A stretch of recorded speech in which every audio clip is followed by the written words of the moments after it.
नमस्कार, यो एभिन्यूज खबरको संकेत हो र तपाई अहिले एभिन्यूज एट 2 मा हुनुहुन्छ। म सुभाष नेपाल। प्रारम्भमा मूल खबर। स्वदेशमा रोजगारी नहुँदा कोरोना त्रास बीच पनि युवा विदेशी न बाध्य। चाडपर्व सकिए लगत्तै सुदूरपश्चिमका नाका हुँदै भारत जानेको चितवन घटनालाई लिएर नेकपाका नेता आरोप प्रत्यारोपमा। प्रवक्ता श्रेष्ठको विज्ञप्तिप्रति प्रधानमन्त्रीका प्रेस सल्लाहकारको आपत्ति।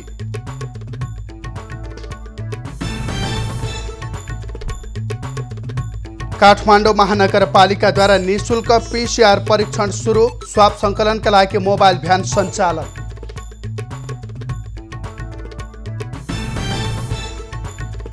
काभ्रेको बेथान चोकमा दृश्यावलोकनका लागि आन्तरिक पर्यटकको घुइँचो। पर्यटकीय पूर्वाधार थप गर्ने गाउँपालिकाको तयारी।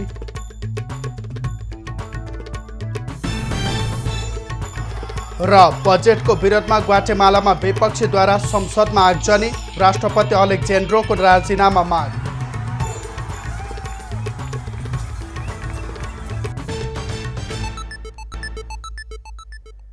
अब खबरको सिलसिला प्रारम्भ गरौं नेकपामा विवाद सम्बन्धी प्रसङ्गबाट। चितवनमा स्थायी कमिटी सदस्य सुरेन्द्र पाण्डे विरुद्ध भएको नाराबाजीको घटनालाई लिएर सत्तारूढ नेकपामा आरोप प्रत्यारोप सुरु भएको छ। शनिबार पार्टीको कार्यक्रममा गुटबन्दी गरेको आरोपमा नेता पाण्डे विरुद्ध ओली समूहका कार्यकर्ताले नाराबाजी गरेका थिए। नेकपाका प्रवक्ता नारायण काजी श्रेष्ठले नेता पाण्डेमाथि भएको सुनियोजित दुर्व्यवहारको घटना अति निन्दनीय एवं भत्सना योग्य रहेको बताएका छन्। तर श्रेष्ठको विज्ञप्तिप्रति प्रधानमन्त्री केपी ओलीका प्रेस सल्लाहकार सूर्य थापाले आपत्ति जनाएका छन्। थापाले बुटोलमा मुख्यमन्त्री शङ्कर पोखरेल चढेको गाडीमाथि ढुङ्गा प्रहार गरेको नदेख्नेले चितवनमा पार्टी एकता जिन्दाबादको नारा लगाउँदा सुनियोजित दुर्व्यवहार भन्दै विज्ञप्ति जारी गरेकोमा रोष प्रकट गरेका हुन्। दुवै स्थायी समिति सदस्य भएपछि श्रेष्ठले विज्ञप्तिमा गुटगत अन्तर्दृष्टि देखाएर छनौटपूर्ण वक्तव्यबाजी गरेको थापाको आरोप छ। गत असोज 18 गते मुख्यमन्त्री पोखरेल सवार गाडीमा कङ्ग्रेस कार्यकर्ताले ढुङ्गा प्रहार गरेका थिए। आक्रमणको निन्दा गर्दै वरिष्ठ नेता माधव कुमार नेपाल, झलनाथ खनालले छानबिनको माग गरिसकेका छन्। नेकपा चितवनले पूर्वी चितवनको राप्ती नगरपालिकामा शनिबार भएको घटनाप्रति खेद व्यक्त गरेको छ। पार्टीले आज जारी गरेको विज्ञप्तिमा स्थायी कमिटी सदस्य एवं चितवन क्षेत्र नम्बर 1 बाट निर्वाचित प्रतिनिधि सभा सदस्य सुरेन्द्र प्रसाद पाण्डे उपस्थित कार्यक्रममा होहल्ला भएको घटनाको छानबिन गर्न माग गरिएको छ। पार्टी अध्यक्ष एम बहादुर परियार र सचिव कृष्ण भक्त पोखरेलले हस्ताक्षर गरेको विज्ञप्तिमा राप्ती नगर कमिटीको तेस्रो बैठकमा पाण्डेले सम्बोधन गरिरहेका अवस्थामा कमिटीमा नै नरहेका बाहिरबाट आएका व्यक्तिले होहल्ला गरी बैठक बिथोल्न खोजेको जनाइएको छ। पार्टी नगर कमिटीको औपचारिक बैठक बसिरहेको अवस्थामा र राप्ती नगरभित्रको विकास निर्माण सम्बन्धी छलफलमा गरिएको अभद्र व्यवहारप्रति विज्ञप्तिमा खेद व्यक्त गरिएको छ। नेकपा चितवनले घटनाबारे छानबिन गरी संलग्नहरूलाई विधान बमोजिम कारबाही गरिने बताएको छ। सत्तारूढ नेकपामा आन्तरिक विवाद चुलिएका बेला प्रधानमन्त्री केपी ओलीले प्रतिपक्षी कङ्ग्रेस सभापति शेरबहादुर देउवा लगायत नेतासँग करिब 2 घण्टा छलफल गरेका छन्। प्रधानमन्त्री ओली र देउवा बीच शनिबार दिउँसो प्रधानमन्त्री निवास बालुवाटारमा छलफल भएको हो। संवैधानिक निकाय र विश्वविद्यालयहरूमा नियुक्तिका विषयमा छलफल गर्न प्रधानमन्त्रीले देउवालाई बालुवाटार बोलाएको बताइएको छ। भेटमा कङ्ग्रेस नेता रमेश लेखक, नेकपा संसदीय दलका उपनेता सुभाष चन्द्र नेमुवाङ लगायत पनि सहभागी भएको बताइएको छ। भेटमा संवैधानिक निकायका प्रमुख र आयुक्त गरी रिक्त 48 पदमा नियुक्तिको विषयमा कुराकानी भएको बताइएको छ। ओलीले देउवासँग संवैधानिक नियुक्तिका विषयमा यसअघि पनि पटक पटक भेट गरिसकेका छन्, तर दुई नेताबीच भागबण्डामा कुरा मिल्न सकेको छैन। संवैधानिक नियुक्तिका विषयमा छलफल भए पनि विकसित पछिल्लो घटनाक्रमबारे पनि छलफल भएको बुझिएको छ। पार्टीभित्र विवाद बढेका बेला प्रतिपक्षी दलका नेतासँग भएको छलफललाई अर्थपूर्ण रूपले हेरिएको छ। लुम्बिनी प्रदेशका मुख्यमन्त्री एवं नेकपा स्थायी कमिटी सदस्य शङ्कर पोखरेलले नेतृत्वको कमजोरीका कारण पार्टी र नेतृत्वमाथि खुइल्याउने क्रम सुरु भएको बताएका छन्। शनिबार चितवनको राप्तीनगर कमिटीको बैठकमा नेकपा स्थायी समिति सदस्य एवं सांसद सुरेन्द्र पाण्डेमाथि दुर्व्यवहार भएको घटनाप्रति सङ्केत गर्दै फेसबुकमा मुख्यमन्त्री पोखरेलले यस्तो प्रतिक्रिया जनाएका हुन्। उनले नेतृत्वले स्वार्थको द्वन्द्वमा विवेक गुमाएपछि माथिदेखि तलसम्म पार्टी र नेतृत्वलाई खुइल्याउने र कमजोर बनाउने उपक्रम सुरु हुने समेत उल्लेख गरेका छन्। नेपाली कांग्रेसका नेता एवं ट्रेड युनियन विभाग प्रमुख शिवप्रसाद हुमागाईले सरकारका कामले जनता निराश भएको बताएका छन्। काभ्रेको भुम्लुमा आयोजित कार्यक्रममा उनले सरकार शक्ति बाँडफाँड र आपसी झैझगडामा मात्रै व्यस्त हुँदा कोरोना संक्रमणको समयमा समेत जनताले सरकारको अनुभूति गर्न नपाएको बताएका हुन्। नेता हुमागाईले प्रमुख प्रतिपक्षी दल कांग्रेसमा पनि क्रियाशीलता नदेखिएको भन्दै नेतृत्वप्रति असन्तुष्टि व्यक्त गरे। कांग्रेसहरु सबै एकै ठाउँमा सँगै हिँड्ने दिन फेरि आउँदैछ। त्यसैले एकले अर्कालाई आरोप प्रत्यारोप होइन, अनुशासित र इमानदार कम्युनिस्ट साथीहरु अब कम्युनिस्टले यो देश धान्न सक्दैन। म यो भुम्लुका बाँकी रहेका कम्युनिस्ट साथीहरुलाई यही मञ्चबाट निमन्त्रणा गर्न चाहन्छु। आउनुहोस् नेपाली कांग्रेसमा, अब कांग्रेस बाहेक विकल्प छैन। आउँछ भन्ने आशा त हामी। कार्यक्रममा कांग्रेस काभ्रेका सभापति मधु आचार्य, पूर्व सांसद तीर्थ लामा, तरुण दलका नेता दावा लामा लगायतले कोरोना संक्रमणको अवस्थामा जनताले सरकारको अनुभूति गर्न नपाएको गुनासो गरे। कार्यक्रममा सत्तारूढ नेकपा परित्याग गरी 500 जना नेपाली कांग्रेसमा प्रवेश गरेका थिए। कोरोना भाइरसको निःशुल्क पीसीआर परीक्षणका लागि काठमाडौँ महानगरपालिकाले स्वाब सङ्कलन कार्य सुरु गरेको छ। महानगरभित्र रहेका अशक्त, असहाय र ज्येष्ठ नागरिकहरूको पीसीआर परीक्षणका लागि मोबाइल भ्यान मार्फत स्वाब सङ्कलन सुरु गरिएको हो। चाहेर पनि स्वाब सङ्कलन केन्द्रमा जान नसक्ने अशक्त, ज्येष्ठ नागरिकहरूको मोबाइल भ्यान मार्फत स्वाब सङ्कलनको कार्य सुरु भएको महानगरले बताएको छ। महामारी नियन्त्रणका लागि स्थानीय स्तरबाटै सहयोग गर्न पनि महानगरले आग्रह गरेको छ। महानगरपालिकाले अझ यो पीसीआर टेस्टलाई चाहिँ नि सहजीकरण गर्नको लागि हामीले मोबाइल भ्यान बनाइरहेका छौँ। केही दिनपछि चाहिँ अब अशक्तहरूलाई, ज्येष्ठ नागरिकहरूलाई जहाँ हामी पीसीआर टेस्ट गराउँछौँ त्यो ठाउँसम्म आउन नपर्ने गरिकन उहाँहरूको घर दैलोसम्म जाने गरिकन हामीले मोबाइल भ्यान तयार गरिरहेको छ। केही दिनपछि तयार हुन्छ। काठमाडौँ महानगरपालिकाले परीक्षणको दायरा फराकिलो बनाउने तयारीका साथ अघि बढेको भन्दै कन्ट्र्याक्ट ट्रेसिङमा परेका र लक्षण देखिएकालाई मात्र पीसीआर परीक्षण गर्न जनाएको छ। सरकारले घोषणा गरे अनुसार लक्षित समूहको निःशुल्क परीक्षण गर्ने उल्लेख गर्दै उनले परीक्षण आफै गर्न सक्ने क्षमता भएकाहरूलाई शुल्क तिरेरै भए पनि परीक्षण गर्न आग्रह गरेका छन्। उपत्यकामा पछिल्लो समय बढिरहेको कोरोना संक्रमणको चक्र तोड्न प्रभावकारी कदम चाल्नुपर्ने अवस्था आएको पनि महानगरको भनाइ छ। पछिल्लो समय काठमाडौँ उपत्यका कोरोना संक्रमणको केन्द्रबिन्दु बन्दै गएको छ। उपत्यकामा 1 लाख भन्दा बढीमा संक्रमण पुष्टि भइसकेको छ। लकडाउन खुकुलो भएसँगै रूपन्देहीमा कोरोना भाइरस संक्रमणको त्रास बढेको छ। सर्वसाधारणले बजार तथा हाटमा स्वास्थ्य सतर्कता नअपनाउँदा जोखिम बढेको हो। बार अनुसार सञ्चालन हुने हाटमा व्यापारी र उपभोक्ताले स्वास्थ्य सुरक्षाका कुनै पनि मापदण्ड पूरा नगर्ने गरेको देखिएको छ। चाडपर्वपछि बजार खुलेपछि कोरोना त्रासले अपेक्षित कारोबार समेत हुन नसकेको व्यापारीले बताउँछन्। व्यापार छैन। किन व्यापार छैन? व्यापारीले मान्छेको पैसा छैन, अलिअलि काम छैन मान्छेको। पैसा छैन भन्छ? हजुर। दसैँ तिहार गयो हैन? रूपन्देहीको फर्सा टिकट बजारमा हप्तामा 2 दिन लाग्ने हाटमा पनि स्वास्थ्य सुरक्षा मापदण्डको पालना भएको छैन। मापदण्ड पालना गराउन प्रशासनले समेत चासो दिन छाडेको छ। रूपन्देहीमा शनिबारसम्म 7,744 जनामा कोरोना संक्रमण पुष्टि भइसकेको छ। विश्वका विभिन्न मुलुकमा कोरोना भाइरसको संक्रमणबाट संक्रमित नेपाली मध्ये 91% कोरोना मुक्त भएका छन्। गैर आवासीय नेपाली संघ अन्तर्गतको स्वास्थ्य समितिका अनुसार विश्वका विभिन्न 45 मुलुकमा रहेका 42,803 जना कोरोना संक्रमणबाट मुक्त भएका हुन्। यो संख्या कोरोना संक्रमित हुनेको 91% रहेको छ। अहिलेसम्म विभिन्न मुलुकमा रहेका 46,578 जना कोरोना संक्रमित भएका छन्। कोरोना संक्रमण सुरु भए यता विदेशका 19 देशमा रहेका 293 जना नेपालीको कोरोना संक्रमणका कारण ज्यान गएको छ। समितिका अनुसार कोरोना भाइरसका कारणले हालसम्म सबैभन्दा बढी साउदी अरेबियामा 84 जना र बेलायतमा 69 जना, त्यसैगरी भारतमा 40 जना नेपालीको मृत्यु भएको छ। यो साता स्पेन, बेलायत, युएई, कतार, साउदी अरेबिया र जापानमा थप संक्रमण देखिएको छ। यसका साथै नेपाली समुदायमा संक्रमण देखिएको देशको सूचीमा नर्वे पनि थपिएको छ। दशैं तिहार चाडपर्व सकिए लगत्तै त्रिनगर भन्सार नाकामा रोजगारीका लागि भारत जाने नेपालीको लर्को लागेको छ।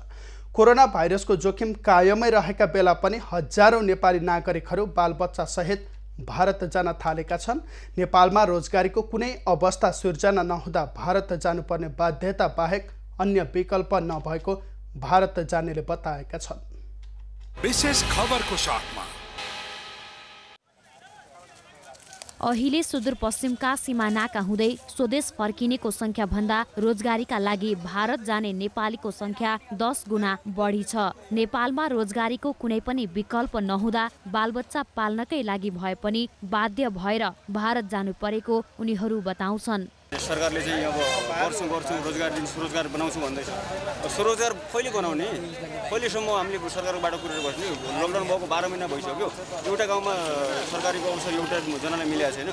बाध्यता हो, हाम्रो रहर होइन कि लाइनमा खडा यसरी जानु हाम्रो बाध्यता हो। बाध्यताले हामी जाँदैछौँ, अनि त्यो रहरले चाहिँ होइन। झण्डै 8 महिनाको स्वदेश बसाएपछि घर खर्च चलाउन समेत नसकिने भएपछि फेरि पनि भारत जानु परेको उनीहरूको गुनासो छ। स्वदेशमै बसेर रोजगारी गर्न खोज्दा कहीँ कतै परिवार पाल्ने ठाउँ नपाएपछि अन्तिम विकल्पको रूपमा आफू भारत जान लागेको सीमामा भेटिएका नेपालीहरू बताउँछन्। अब यस्तो हामीले अब यहाँ नेपाल सरकारले धेरै सहयोग गरेको भएखेरि हामीलाई अर्काको देशमा जान रहर पनि थिएन। त्यो बाध्यता गर्दाखेरि अब जानु पर्यो। कोरोना भए पनि के भयो, अब हामीले अब मजबुरी छ जानको लागि। सरकारले नेपालमै रोजगारीको अवस्था सृजना गर्ने भन्ने भाषण मात्र दिएको उनीहरूको गुनासो छ। सरकारबाट कुनै पनि काम नहुँदा बाध्य भएर प्रदेश जानु परेको धादिङ घर भएका एक युवाको गुनासो छ। 15,000 पनि छैन सेल, राम्रो कामको लागि पनि, राम्रो सिप भएर कारिगर भए पनि। अनि त्यही कारिगरी हामीले चाहिँ त्यही विदेशमा गएर चाहिँ हामीले गर्दाखेरि 25-30,000 40,000 नेपाली हामीले कमाउँछ। मेन कारण त्यही नै हो। हामी चाहिँ नेपाल सरकारले अब रोजगारको व्यवस्था गरिदिएको भए त राम्रो हुन्थ्यो सर। कमसेकम पनि एउटा घरको एकजना मान्छेलाई रोजगार दिए पनि हामी चाहिँ अरू मान्छेहरू चाहिँ घरमै बसेर पशुपालनहरू यताउति गरेर हामी आफ्नो चाहिँ जीवन व्यतीत गर्न सकिन्थ्यो होला। सरकारले कामै दिएन, रोजगारै दिएन। रोजगार दिएको भए चाहिँ सायद हामीले जानु पर्थेन होला होइन। अब सानै उमेरमा गइराख्नु परेको छ। अब घरको स्थिति पनि त्यस्तो खासै राम्रो छैन हाम्रो। राम्रो भइदियो त के जानु पर्थ्यो र? त्यही घरकै दुःखले हो सर जानु परेको। नेपाल सरकारले पनि रोजगारको लागि केही सोच्दैन होइन। पढ्ने उमेरमा पनि घर परिवार चलाउन नसक्ने अवस्था आएपछि आफू बाध्य भएर सानै उमेरमा भारत जान लागेको सीमामा लाइनमा बसेका एक युवकले बताए। पुस्तौंदेखि भारत जाने प्रचलन रहेकाले सुदूरपश्चिममा हजारौं युवा भारत जाने गरेका छन्। केही दिन यता हरेक दिन करिब 5,000 भन्दा बढी नागरिकहरू त्रिनगर नाकाबाट रोजगारीका लागि भारत गएका छन्। पवन भण्डारी, धनगढी।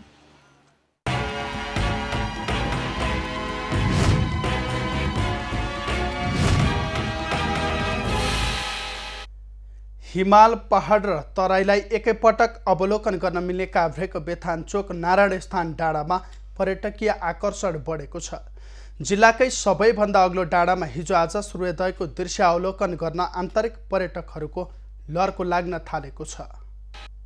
एकै ठाउँबाट हिमाल, पहाड र तराई हेर्न मिल्ने काभ्रेको बेथानचोक नारायण स्थानमा आन्तरिक पर्यटकको चहल पहल बढेको छ। करिब 1 महिनादेखि बेथानचोक गाउँपालिका वडा नम्बर 3मा पर्ने नारायण स्थान डाँडामा सूर्योदय हेर्न मानिसहरूको भिड लाग्न थालेको हो। सामाजिक सञ्जाल मार्फत नारायण स्थानको प्रचार प्रसार भएपछि हिमाल र पहाडी मनोरम दृश्य अग्लो डाँडाबाट निहाल्नका लागि यहाँ काठमाडौँ उपत्यकादेखि देशका विभिन्न स्थानबाट मानिसहरू पुग्न थालेका हुन्। हिम श्रृङ्खलादेखि तराईका भूभाग लगायत आसपासका भौगोलिक दृश्यले यहाँ पर्यटकलाई लोभ्याएको हो। हामी यो बेथाञ्चोक नारायण थान पहिलोपटक आएको छौँ र 180 भ्यू सहित राम्रो लाग्यो यो ठाउँ र सनराइज पनि दामी थियो।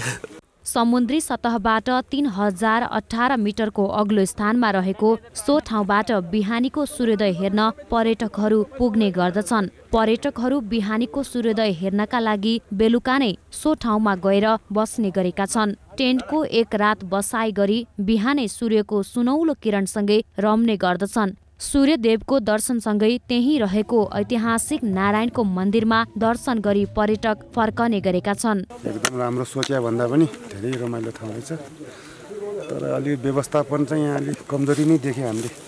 त्योभन्दा पनि आउनेहरूले अलि विचार गर्नुपर्ने चाहिँ फोहोर चाहिँ सोध्नु गर्दा राम्रो हुन्थ्यो है। कोरोना संक्रमणका कारण केही समय गाउँपालिकाले सो स्थानमा आवत जावतमा रोक लगाएको थियो। आन्तरिक पर्यटकहरूकै आग्रहमा अहिले भने सो स्थानमा प्रवेश खुला गरिएको छ। पर्यटनहरू आन्तरिक पर्यटनहरू बढेको अवस्था छ।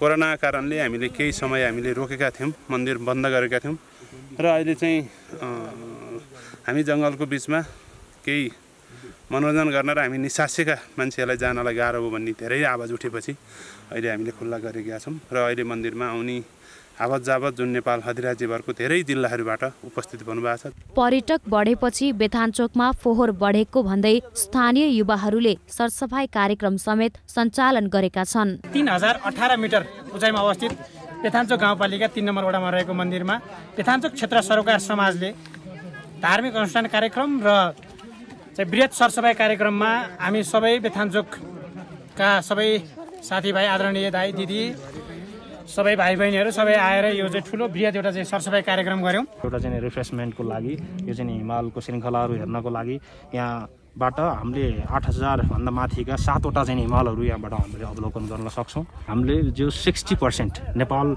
अधिराज्यभरिको टोटल भूगोलको चाहिँ 60% चाहिँ यहाँबाट हामीले अवलोकन सहजै चाहिँ गर्न सक्छौँ। बेथाञ्चोकमा घना जङ्गल रहेको र पर्यटकहरू हराउन सक्ने सम्भावना रहेकाले गाउँपालिकाले घुम्न जानेको नाम दर्ता गर्ने तयारी थालेको छ। सो स्थानमा पर्यटकीय पूर्वाधारहरूको निर्माण गर्नका लागि समेत अध्ययन भइरहेको गाउँपालिकाको भनाइ छ।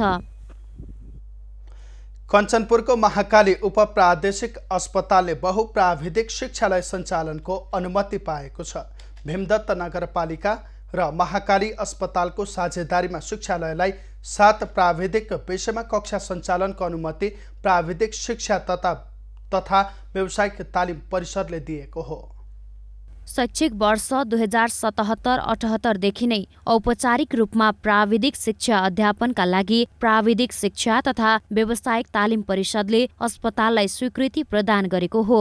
अनुमति पत्र हस्तान्तरण गर्दै शिक्षा मन्त्रीका सल्लाहकार जीवन गौतमले कञ्चनपुरको भीमदत्त नगरपालिका र महाकाली अस्पतालको साझेदारीमा शिक्षालयमा विभिन्न 9वटा विषयमा कक्षा सञ्चालन हुने जानकारी दिए। स्थानीय तहको पूर्ण लगानीमा सञ्चालन तथा व्यवस्थापन हुने गरी श्री महाकाली बहुप्राविधिक शिक्षालयको नाममा कार्यक्रम सञ्चालन गर्न अनुमति प्रदान गर्ने निर्णय भएको हुँदा देहाय बमोजिमको कार्यक्रम सञ्चालन गर्न गराउन आवश्यक पर्ने भौतिक पूर्वाधार, शैक्षिक सामग्री तथा मेसिन औजार र प्रशिक्षकको व्यवस्थापन पूर्वाधार निर्देशिका पाठ्यक्रम बमोजिम गुणस्तरीय प्रशिक्षणका लागि व्यवस्था गरी सञ्चालन गर्न हुन जानकारीका लागि अनुरोध गर्दछु। शिक्षालयले प्रमाणपत्र तहतर्फ नर्सिङ, सामान्य चिकित्सा, medical lab technology, dental science, radio diagnostic, ophthalmic साइन्सका कक्षा सञ्चालनको अनुमति पाएको हो। त्यस्तै डिप्लोमा इन फार्मेसीको डिप्लोमा तहको कक्षा सञ्चालनको अनुमति शिक्षालयले पाएको छ। शिक्षालयमा मध्यम वर्गका विद्यार्थीले सिपमूलक शिक्षा पाउने अपेक्षा गरिएको छ। यो न्यून वर्ग मध्यम वर्ग त्यो टाइपका विद्यार्थीले पढ्न पाउने धेरै रकम तिरेर जुन चाहिँ पढ्ने अवस्था नभएको अवस्था थियो त्यो अवस्थाको लागि अब यो काम हामी गर्न सक्छौँ भन्ने हामीलाई लागेको छ। कार्यदल पनि बनिएको अवस्था छ। कार्यदलबाट अब आगामी दिन कसरी जाने सरसल्लाह हामी आमन्त्रित पनि गरौँला सरहरूलाई, सरसल्लाह पनि लिउँला र यसलाई कसरी राम्रो बनाउन सकिन्छ, कसरी यसलाई चाहिँ अगाडि बढाउन सकिन्छ भन्ने कुराहरू हामी अगाडि लिनेछौँ। भीमदत्त नगरपालिकाले पनि शिक्षालय सञ्चालनको अनुमतिलाई महत्त्वपूर्ण उपलब्धिको रूपमा लिएको छ। दक्ष जनशक्ति उत्पादनका लागि नगरले आगामी दिनमा पनि महाकाली अस्पतालसँग सहकार्य गर्ने नगरको भनाइ छ। हामी यहाँ सम्भव छ। त्यसकारणले यो मूल मन्त्रसहित हामी अगाडि बढेको सन्दर्भमा महाकाली अस्पताल र भीमदत्त नगरपालिकाको अघोषित कार्यगत एकता अब घोषितै भइहाल्यो। अब त पार्लियामेन्ट लिखित रूपमा जारी भइहाल्यो। त्यसकारणले महाकाली अस्पताल स्वाभाविक रूपले हाम्रो अस्पताल हो। महाकाली अस्पताललाई महाकाली बहुप्राविधिक शिक्षालयमा परिणत गरेर प्राविधिक तर्फका कक्षा सञ्चालन गर्न लागिएको हो। त्यसका लागि आवश्यक आर्थिक व्यवस्थापन स्थानीय तह अन्तर्गत भीमदत्त नगरपालिकाले गर्ने भएको छ। 7वटै विषयमा 40 जनाका दरले 280 जनाले अध्ययन गर्न पाउने गरी प्राविधिक शिक्षा तथा व्यावसायिक तालिम परिषदले स्वीकृति दिएको हो। खबरको सिलसिला अझै जारी छ, हामीसँगै रहनुहोला। अब बाँकी खबर।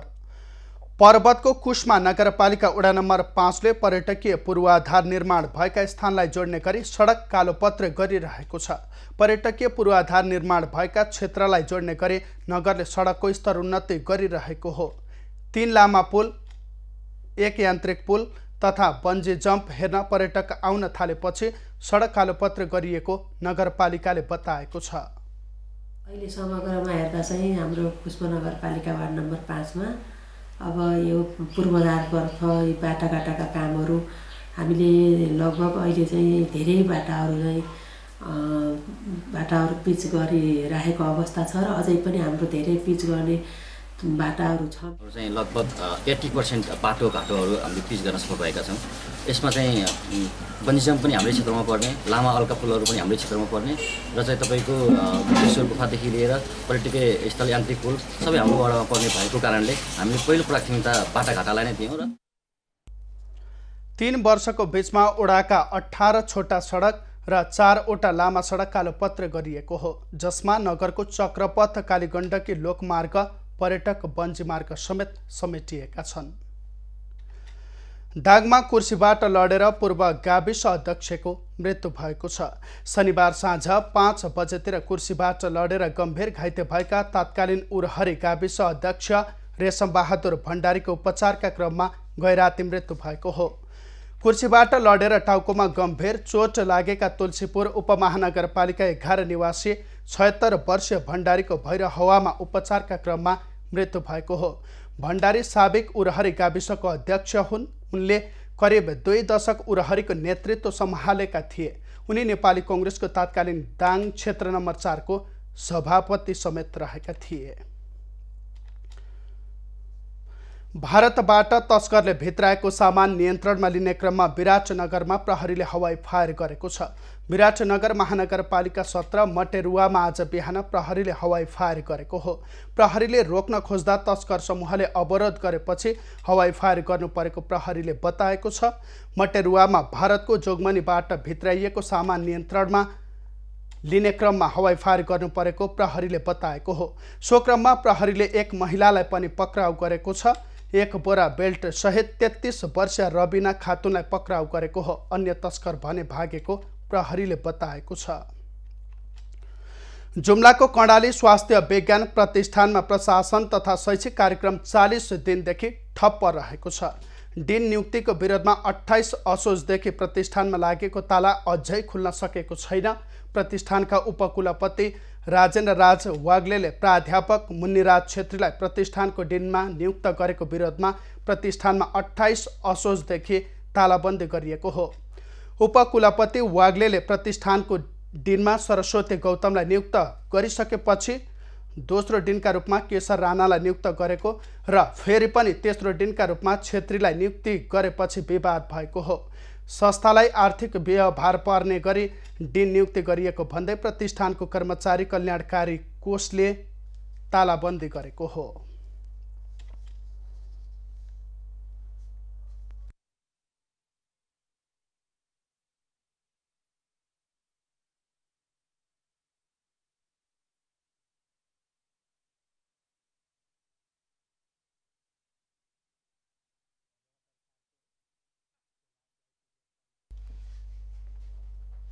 चाडपर्वलाई लक्षित गर्दै कैलालीमा सञ्चालनमा आएको सुपथ मूल्य पसल शनिबारदेखि बन्द गरिएका छन्। असोज 15 गतेदेखि कैलालीको धनगढी र अत्तरियामा दशैं, तिहार र छठ पर्वलाई लक्षित गर्दै सञ्चालनमा आएका सुपथ मूल्य पसल चाड सकिएपछि बन्द गरिएका हुन्। उपभोक्ताहरूले भने अन्य पसलमा भन्दा सस्तोमा खाद्यवस्तु उपलब्ध हुने भएकाले यस्ता पसल वर्षैभरि सञ्चालन गर्न माग गरेका छन्।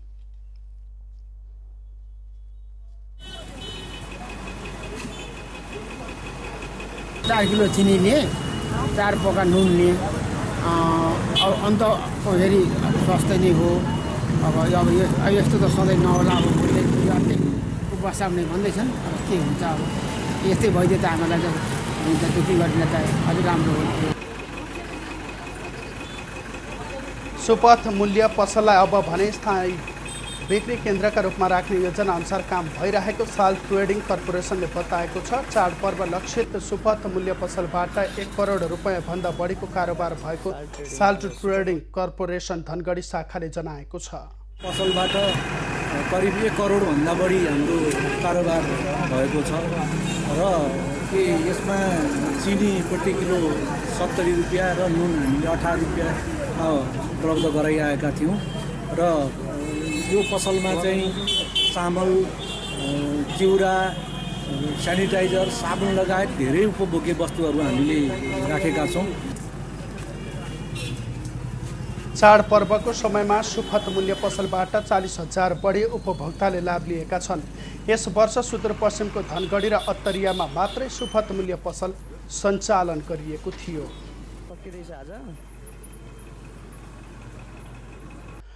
दर्शकवृन्द, वीरगञ्जको इनरुवामा प्रहरी र तस्कर समूह बीच झडप भएको खबर प्राप्त भएको छ। यसै विषयमा थप जानकारी दिनका लागि यति बेला हाम्रो सम्पर्कमा हुनुहुन्छ हाम्रा संवाददाता राजन रौनियार। राजन, हामीलाई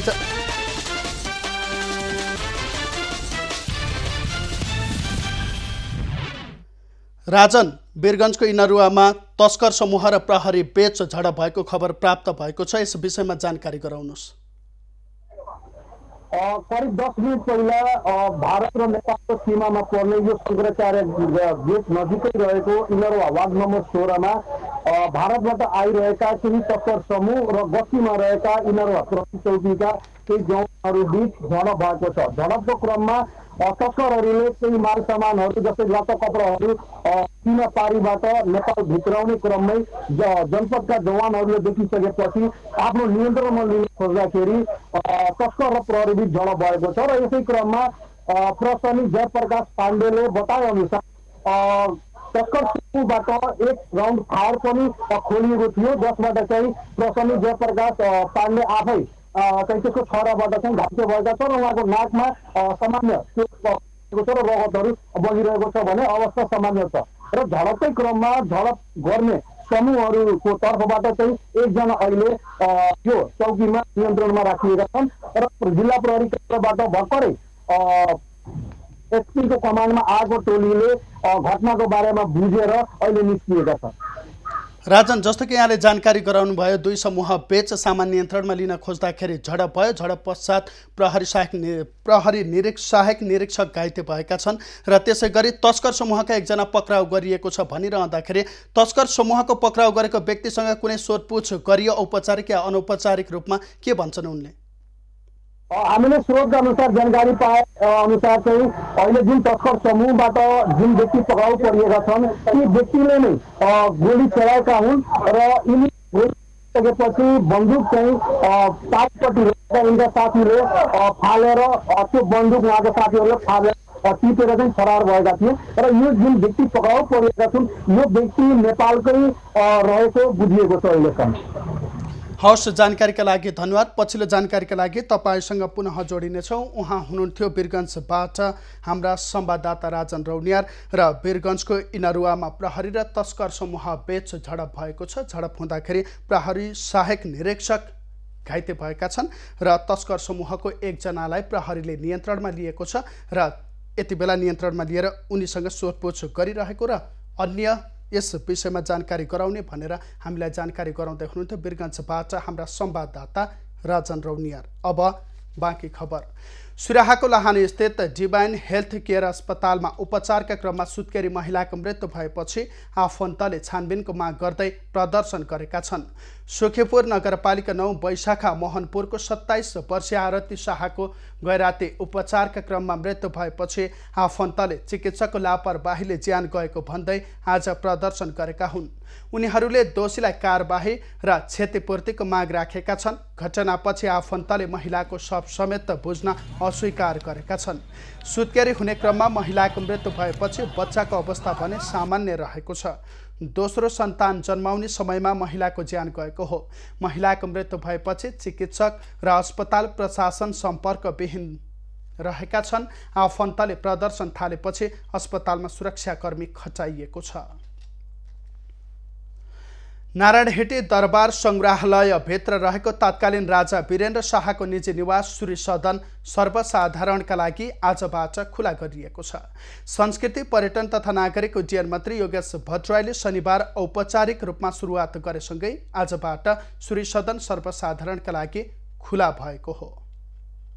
आइतबारदेखि नारायणहिटी दरबार सङ्ग्रहालयमा आएका अवलोकनकर्ताले सूर्य सदनका साथै ग्यारेज र गणतन्त्र स्मारक समेत अवलोकन गर्न पाउने व्यवस्था मिलाइएको छ। कोरोना भाइरसका कारण लकडाउन सुरु भए लगत्तै नारायणहिटी दरबार सङ्ग्रहालय अवलोकनका लागि बन्द गरिएको थियो। आइतबारबाटै सङ्ग्रहालय पुनः खुला गरिँदैछ। सूर्य निवास खुला भएको घोषणा गर्दै संस्कृति पर्यटन तथा नागरिक उड्डयन मन्त्री योगेश भट्टराईले राजा वीरेन्द्रको जीवनशैली पारिवारिक अवस्था आदिका विषयमा बुझ्न सहयोग पुग्ने विश्वास व्यक्त गरे। नेपाली इतिहासमा 240 वर्षीय शाह वंशीय इतिहासको साक्षात् नमुनाको रूपमा सूर्य सदनलाई संरक्षण गर्ने उनको भनाइ छ। तत्कालीन राजा वीरेन्द्रको जीवनशैलीलाई बुझ्न, उहाँको परिवारको स्थितिलाई बुझ्न मद्दत पुग्नेछ। साथै नेपाली मात्रै होइन कि विदेशी विश्वविद्यालयहरूबाट समेत अध्ययन र अनुसन्धान गर्नेहरूको लागि यो एउटा महत्त्वपूर्ण सामग्री प्रदान भएको छ। नारायणहिटी दरबार सङ्ग्रहालय विकासले यो वर्षको सुरुमै सूर्य सदन खुला गर्ने योजना रहे पनि कोभिडका कारण सम्भव नभएको जनाइएको छ। अहिलेसम्म 52 कक्षमध्ये 32 वटा मात्रै खुला भएका छन्। 52 कक्षका सबै ढोकाका नाम हिमालबाट र सबै कोठाहरूका नाम जिल्लाबाट राखिएको छ। अझै मनाङ, मुस्ताङ, जाजरकोट जस्ता लगभग 12 वटा जिल्ला खुला गर्न बाँकी रहेको र समयक्रम अनुसार सबै खुला हुने समितिले जनाएको छ। 52 वटा कक्षमध्ये सबै ढोकाहरू हिमालको नाममा छन्, सबै कोठाहरू जिल्लाहरूको नाममा छ। त्यस्तै त्यहाँ चाहिँ अहिले हामीले रसुवा, मनाङ, मुस्ताङ, जाजरकोट, प्युठान जस्ता 10-12 वटा जिल्लाहरू अझै हामीले खोल्न बाँकी नै छ। सूर्य सदन खुला गरिएसँगै मोटर ग्यारेजमा हिटलरले राजा त्रिभुवनलाई उपहार स्वरूप दिएको गाडी पनि प्रदर्शनमा राखिएको छ। यस्तै तत्कालीन राजा त्रिभुवन, महेन्द्र र वीरेन्द्रले चढ्ने गाडी र वीरेन्द्रले प्रयोग गरेको हेलिकप्टर र हवाईजहाज पनि अवलोकनका लागि राखिएको छ। 2023 सालमा बनेको यो सदन 3 तलाको रहेको छ। 12 कोठा भएको यो भवनको भुइँतलामा वीरेन्द्रको निजी कार्यालय थियो। उमेर पुगेपछि दिपेन्द्र सूर्य सदनबाट त्रिभुवन सदनमा सरेका थिए। अन्य परिवारका सदस्य सूर्य सदनमै बस्दै आएका थिए। गणतन्त्र स्थापना भएर दरबार सङ्ग्रहालयमा परिणत भए पनि उक्त सदन बन्द रहेको थियो। कार्तिक 11 गते हत्या गरिएका बाँकेको डुडुवा गाउँपालिका 3 बनकट निवासी 12 वर्षीय बालक हत्याको हत्यारा पत्ता नलाग्दा परिवार चिन्तामा डुबेका छन्। कार्तिक 10 गते हराएर भोलिपल्ट हत्या गरिएको अवस्थामा बालक सुनिल हरिजन भेटिए पनि दोषी हालसम्म पत्ता नलाग्दा उनीहरू चिन्तित बनेका हुन्। बाँके डडुवा गाउँपालिका 3 बनकट्टी निवासी 12 वर्षीय बालक कार्तिक 11 गते बनकट्टी तलाउ नजिकै हत्या गरिएको अवस्थामा फेला परेका थिए। बाबु विश्राम हरिजन र आमा रेखा हरिजनका 12 वर्षीय कान्छो छोरा सुनिलको हत्या भएको 4 हप्ता बित्दा समेत हत्यारा पत्ता लाग्न नसक्दा आमा बाबुको आँखामा आँसु ओभाएको छैन। आमा पूजा हरेक दिन जसो घरको ढोकामा बसेर मेरो छोरो कहाँ छौ भनेर बिलाप गरिरहेकी छिन्। लौंडा बाजार गया है, बाजार से आवा, घरे पैसा मांगे, पैसा दिया, तक चला गया भंडारा खाए के बाद में हेरे लागे 8 बजे से सारी रात गाँव भर में नहीं पाए। सिकर्मीको काम गर्दै परिवारको लालन पालनमा टेवा पुर्याउँदै आएका बाबु विश्राम पनि छोराको पिरले त्यही दिनदेखि काम छाडेर भौतारिरहेका छन्। प्रहरीले अनुसन्धानमा ढिलाइ गरेको गुनासो उनको छ। ढिलो भइगयो सर, अहिले 17-18 दिन भइगयो सर, अहिलेसम्म केही हाम्रो बाबुको के हो हामी पाएको छैन सर। प्रहरीले भन्छन् सर अनुसन्धान हुँदैछन् अहिलेसम्म केही भए छैन सर, कोही निचोड आए छैन सर। यस्तो खाले घटना कहिल्यै नदेखेको र नसुनेकोले समाजमा डर त्रासका कारण बालबालिकालाई घरबाट बाहिर निस्किन नदिने गरेको छिमेकीहरू बताउँछन्। उनीहरूले पनि घटनाको अनुसन्धान छिटो गर्नुपर्ने माग राखेका छन्। यो घटनाले अझै पनि जनमानसमा त्यो डर त्रास भन्ने एउटा बच्चाबच्चीलाई साँझ घरबाट बाहिर निस्किन नदिनु, बच्चालाई साँझ हुन लागेपछि बच्चा कहाँ छ भनेर खोज्ने एउटा जुन मानसिकता विकसित भइसकेको छ, त्यसले चाहिँ डर त्रासको वातावरण अझै पनि रहिरहेको छ। वो के बच्चा का भवा है तो हमरे बच्चा का कब हो सके, उनके दिल बढ़ा रही करे वाले इनके तो ऐसे दूसरे बच्चे के साथ कैसे सकता है। इनका ढीला ना करे चाहिए, इनका जल्दी छानबीन हो चाहिए। कार्तिक 10 गते नवदुर्गाको भण्डारा रहेकाले साथीसँगै निस्केको सुनिल भोलिपल्ट हत्या गरिएको अवस्थामा फेला परेका थिए। छिमेकीले जग्गा विवादमा 6 महिनाभित्र ठूलो दुर्घटना हुने धम्की दिएको केही दिनमै घटना भएकाले त्यसमा पनि अनुसन्धान गरिनुपर्ने परिवारको माग छ। छोराको हत्या गरेर केही दिन अघि किनेको मोबाइल समेत लुटिएकाले त्यसबारे पनि अनुसन्धान गर्नुपर्ने परिवारको भनाइ छ। जिल्ला प्रहरी कार्यालय बाँकीले भने यो घटनामा संलग्न रहेको आशंकामा 2 जनालाई अनुसन्धानका लागि पक्राउ गरेको जनाएको छ। घटनाबारे अनुसन्धान जारी रहेको प्रहरीको भनाइ छ। सुनिलको हत्या भएदेखि बनकट्टी गाउँमा भने त्रास छाएको छ। नेपालगञ्ज ब्युरोको रिपोर्ट। सामाजिक सञ्जाल युट्युब मार्फत च्याउ खेती गर्न सिकेर गोर्खाको एक किसान परिवार मनङ्गे आम्दानी गर्न सफल भएको छ। गोर्खा नगरपालिका 5 ठुलो रेप्के सानुमाया थापा मगरको परिवारले सीताके च्याउ खेतीबाट राम्रो आम्दानी गर्न सफल भएका हुन्। गोर्खा नगरपालिका 5 ठुलो रिपकी सानुमाया थापाको परिवार 5 वर्षदेखि च्याउ खेतीमा संलग्न छन्। सानुमायाका श्रीमान र उनले 2072 सालमा 160 मुढाबाट सुरु गरेको सीताके च्याउ खेती 5 वर्ष बित्न लाग्दा 1000 मुढामा विस्तार भइसकेको छ। यो बीचमा उनले च्याउ बिक्रीबाट बचत गर्न नसके पनि 22 जना सदस्यको घर परिवारलाई उपचार खर्च, पठन पाठन र भइपरि आउने कुनै पनि काममा समस्या परेको छैन। यो च्याउ खेती चाहिँ कहिलेबाट सुरु गर्नुभयो? यो भूकम्प गएको वर्ष माघबाट गरेको। माघबाट गर्नुभयो। सुरुको वर्ष कति हाल्नुभयो? सुरुको वर्षमा कति? 160। अनि त्यसपछि फेरि 160 नि पर्यो। फेरि दोस्रो वर्षमा 160 हाल्नुभयो। अहिले चाहिँ कति छ जम्मा? अहिले चाहिँ 1300 फेरि 200 राख्यो अनि 500 भयो। अनि अहिले चौथो तालीमा चाहिँ 500 मुढा राखेर 1000 भए। 1000 भन्दा बढी छ, गड्डी छैन। औपचारिक तालिम नलिएको र प्राविधिक सिप नभएका मगर परिवारले युट्युबबाटै सीताके च्याउ खेती गर्ने सिप सिकेका हुन्। 2072 सालको माघबाट सुरु भएको च्याउ खेती निरन्तर विस्तार भइरहेको छ। सानुमायाको परिवारले अहिले दैनिक 10 केजीसम्म च्याउ प्रति केजी 500 का दरले बिक्री गर्दै आएका छन्।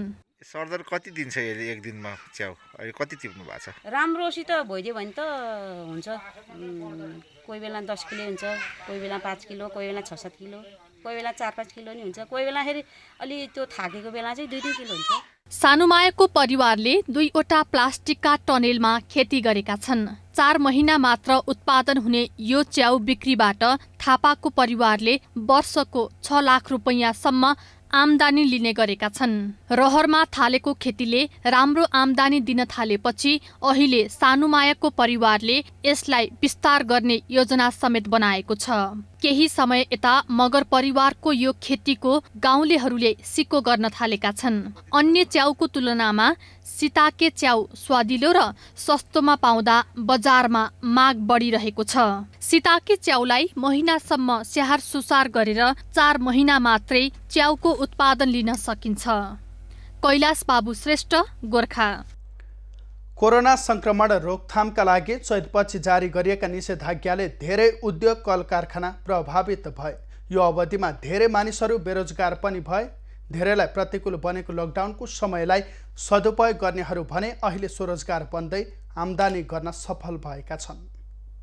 मकवानपुरको हेटौडा 6 शान्ति टोलका भरत सापकोटा लकडाउनको समयलाई सदुपयोग गरेर स्वरोजगार बन्न उदाहरणीय व्यक्ति बनेका छन्। लकडाउनका कारण आफूले लाखौं लगानी गरेर सञ्चालन गरेको निजी विद्यालय बन्द भएपछि उनलाई बैंकको ब्याज तिर्न समेत समस्या भएको छ। त्यसैले आफ्नो पुर्ख्यौली जमिनमा उनले व्यावसायिक ढङ्गबाट एकीकृत कृषि फार्म सुरु गरे। लकडाउनकै बीचमा कुखुरा, माछा र तरकारी खेती सुरु गरेका सापकोटाले अहिले राम्रो आम्दानी लिन थालिसकेका छन्।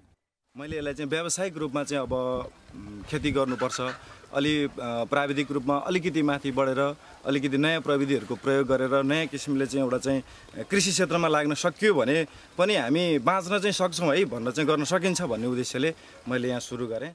हार्डवेयर र कस्मेटिक पसल सञ्चालन गरिरहेका हेटौडा 6 चुच्चे खोलाका प्रमेश पराजुली र कल्पना पराजुलीको परिवारले पनि लकडाउनकै बीचमा व्यावसायिक तरकारी खेती सुरु गरेको छ। उनीहरूको परिवारले पहिलो उत्पादनमै 3 लाख रुपैयाँ बढीको तरकारी खेती गरिसकेका छन्। उनीहरू आफू त स्वरोजगार भए नै अरूलाई पनि काम दिने अवस्थामा पुगेका छन्। व्यापार कम भएपछि अर्को पनि पेसा के आउला पर्यो, अलि 2-4 पैसा त केही त कमाउनु पर्छ अथवा आम्दानीको स्रोत पनि बढाउनु पर्छ, रोजगारी पनि हुन्छ भनेर घर अरू मान्छेलाई पनि सबैलाई पनि रोजगार दिन सकिन्छ भन्ने उद्देश्यले यो कृषि पेसा हालेको कम भएको छ। तर अर्को सालदेखि अब बेच्न त हामीले झन्डै 1.5-2 लाख जति बेचिसक्यौँ। अझै पनि अब 1.5-2 लाखको टमाटर छ। लकडाउन र निषेधाज्ञाका कारण बेरोजगार भएकाहरूलाई लक्षित गरेर हेटौडा उपमहानगरपालिका वडा नम्बर 6 ले स्वरोजगार कार्यक्रम सुरु गरेको छ। बेरोजगारहरूलाई व्यावसायिक कृषि, पशुपालन, माछापालन जस्ता क्षेत्रमा अनुदानका लागि वडा कार्यालयले लगानी गरेको छ। यसबाट रोजगार गुमाएका विपन्न परिवार र एकल महिलाले लाभ हासिल गरेका छन्। ज्ञान, सिप र क्षमता पनि भएका युवाहरूलाई माछापालन व्यवसायलाई पनि चाहिँ आकर्षण गराइएको छ। त्यस्तै बेरोजगारबाट छटपटिएका एकल महिलाहरूको हकमा हामीले गाईहरू उपलब्ध गराएर त्यसको पालन पोषणबाट प्राप्त भएको दुध बिक्री वितरण गरेर स्वरोजगार बन्न उत्प्रेरित हामीले गरिराखेका छौँ। हेटौडा 6 मा मात्रै लकडाउन पछि 40 भन्दा बढी परिवारले व्यावसायिक कृषिलाई आफ्नो आम्दानीको स्रोतको रूपमा अगाडि बढाएका छन्। तर सिपमूलक तालिम र पर्याप्त लगानी नहुँदा उनीहरूले अपेक्षित लाभ हासिल गर्न भने सकिरहेका छैनन्। 3 तहको सरकार तथा अन्य गैर सरकारी सङ्घ संस्थाको सहयोगमा शैक्षिक संस्थामा पुस्तकालय सञ्चालन भए पनि विद्यालयभन्दा बाहिरका सर्वसाधारणको पहुँच कम देखिन्छ। पाल्पाको रामपुरमा भने लेखक, प्राध्यापक, शिक्षक, विद्यार्थीसँगै उद्योगी व्यवसायी तथा स्थानीयहरूको सार्वजनिक पुस्तकालय सञ्चालनमा आएको छ। बढ्दो शहरीकरणसँगै तीव्र गतिमा अघि बढेको रामपुरमा कालीगण्डकी फाउन्डेसन नेपालले विद्या मन्दिर सार्वजनिक पुस्तकालय सञ्चालनमा ल्याएको हो। फाउन्डेसनले नगर क्षेत्रका बौद्धिक वर्गको आवश्यकता परिपूर्तिसँगै सर्वसाधारणलाई ज्ञानको माध्यमबाट सचेत बनाउन पुस्तकालय सञ्चालन गरेको हो। पुस्तकालय सञ्चालनसँगै सरकारवालाहरूले पढ्ने बानी हराइरहेको अवस्थामा यसले थप जागरुक गराउने बताएका छन्। कालीगण्डकी फाउन्डेसनले जुन यो लाइब्रेरी स्थापना गरेको छ यो अत्यन्तै सराहनीय कुरा हो। यसले चाहिँ समाजमा चेतना विकासको लागि, यो पठन शैली पढ्ने बानी विकासको लागि यसले ठुलो योगदान पुर्याउने देखिएको छ। समाजको लागि परिवर्तन गर्नको लागि पुस्तकालयले पुस्तकभित्र भएका ज्ञानहरूले सामाजिक परिवर्तन गर्नको लागि महत्त्वपूर्ण भूमिका खेल्न सक्छ भन्ने चाहिँ हामीलाई लागिरहेको छ। रामपुर 5 बेझाड नह अफिसमा सञ्चालनमा आएको पुस्तकालय लुम्बिनी प्रदेशका सांसद वीरबहादुर राणा, रामपुर नगरपालिकाका नगर प्रमुख रमण बहादुर थापा र उपप्रमुख विष्णुदेवी घिमिरे आचार्यले शुक्रबार संयुक्त रूपमा शुभारम्भ गरेका हुन्। फाउन्डेसनले कालीगण्डकी बेसी क्षेत्र आफैमा ऐतिहासिक र पौराणिक महत्त्व बोकेको तपोभूमि रहेकाले पुस्तकालय स्थापना गरिएको बताएको छ। संस्कृतका व्याकरण का दादा हाम्रा पाणिनि ऋषि उहाँले पनि यही ठाउँमा चाहिँ ज्ञान प्राप्त गर्नुभयो। त त्यो कारणले गर्दा यो ठाउँमा विद्या मन्दिर सार्वजनिक पुस्तकालयको नाममा यो सुरुवात हुनु आफैमा यो ठाउँको पठन पाठन संस्कृतिलाई अगाडि बढाउनको लागि एक महत्त्वपूर्ण कदम हो। पहिलो चरणमा पुस्तकालयमा धार्मिक, साहित्य, बाल साहित्य, इतिहास तथा पाठ्यक्रमका 4500 बढी पुस्तक राखिएको छ। पुस्तकालयलाई कार्यविधि अनुसार सञ्चालन गरिने र भविष्यमा स्थानीय, प्रदेश र संघीय सरकारको सहकार्यमा ई लाइब्रेरीको अवधारणा अनुसार अघि बढ्ने फाउन्डेसनले बताएको छ। कार्यविधि छ, त्यही कार्यविधिमा सञ्चालन रहेर हामीले पुस्तकालय सञ्चालन गर्नेछौँ र भविष्यमा हामीले यसलाई चाहिँ ई लाइब्रेरीको रूपमा स्थानीय सरकार लगायत सरकारहरूको चाहिँ सहयोगमा ई लाइब्रेरी सञ्चालन गर्नेमा हामी प्रतिबद्ध छौँ। कतिपय स्थानमा पुस्तकालय स्थापना भए पनि प्रयोगविहीन जस्तै बनेको उदाहरण हाम्रो मुलुकमा नौलो होइन। त्यसैले स्थापना हुनुभन्दा पनि यसको प्रयोग र दिगोपन अझै चुनौती रहेको छ। पाल्पाबाट इमान सिंह राणाको रिपोर्ट। खबरको सिलसिला अझै जारी छ, हामीसँगै रहनुहोला।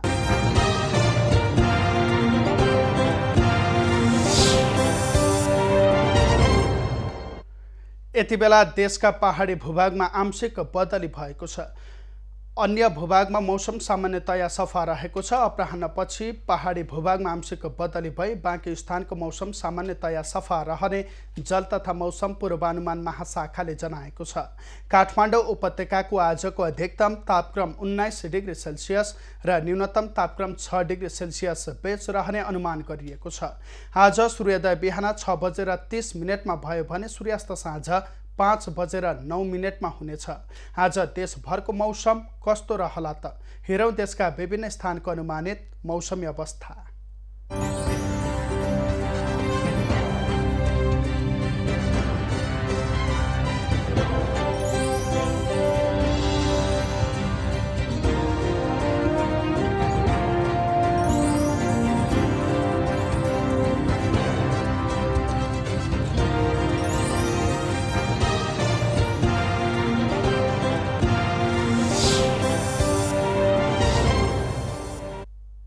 अहिलेलाई खबरको क्रम यति नै। एभिन्यूज खबरका यी सहित अन्य विस्तृत खबरका लागि www.avenews.tv लगअन गर्न सक्नुहुनेछ। युट्युब, फेसबुक र ट्विटरमा पनि हामीलाई फलो गर्न सकिनेछ। खबर भित्रको खबरका लागि हेर्दै रहनुहोला एभिन्यूज खबर। नमस्कार।